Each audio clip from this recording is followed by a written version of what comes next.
you have to be willing to stop making excuses, right? Yeah. Because and I have a book called Beat Cancer Daily, which is like a daily reader, daily devotional type book.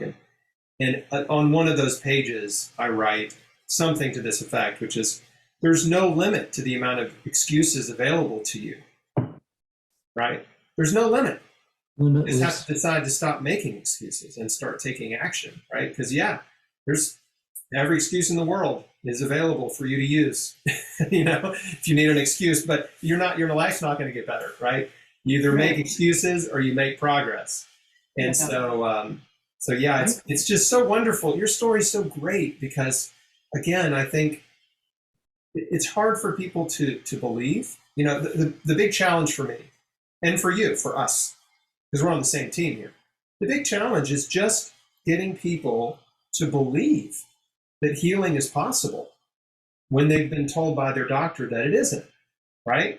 I mean, that's the one domino. That's the big domino that we're trying to knock over, is just to instill that little spark of hope that healing is possible.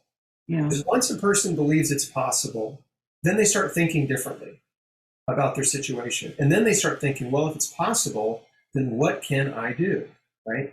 And then if they're thinking, what can I do? Then they start reading and researching, right? And learning things. And then hopefully, once they're learning things, they start doing things, right? They take action. And so all of that, all action is inspired by belief, right? That's why we do things, because we believe that in doing something, it'll produce a result that we want. So that really is the big challenge. And your story's so awesome because I think, again, I just took a long way around to get to this point, but it's hard for young people to believe this, and it's even harder for older folks to believe it, right? And there are people that are in middle age or beyond to believe that anything they do is going to make a difference in their life because they're in such a, their daily habits, their food habits and their thought habits and their lifestyle habits are so ingrained, right? They've been doing them for 40 years or 60 years. So, and they're bombarded by commercials and disinformation. And, all kinds of disinformation, even from doctors. The first thing that most doctors want to do is just give you a pill. I tell you how we looked at it. This is sort of a way to reinvent ourselves. And anybody can do this at any age. Once we start eating clean like this, we started meditating. We started doing regular exercise every day. We started sleeping better. We were more conscious of other lifestyle strategies, and it's like a renewal of life.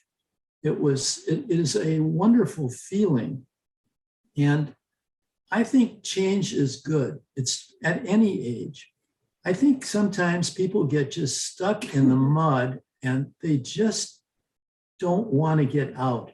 But boy, if you can get out and make some lifestyle changes that keep you healthy and active and vital, it's a wondrous thing. It's just great. Thanks for watching. If you like what you just saw, why not subscribe? Here's a link to do that.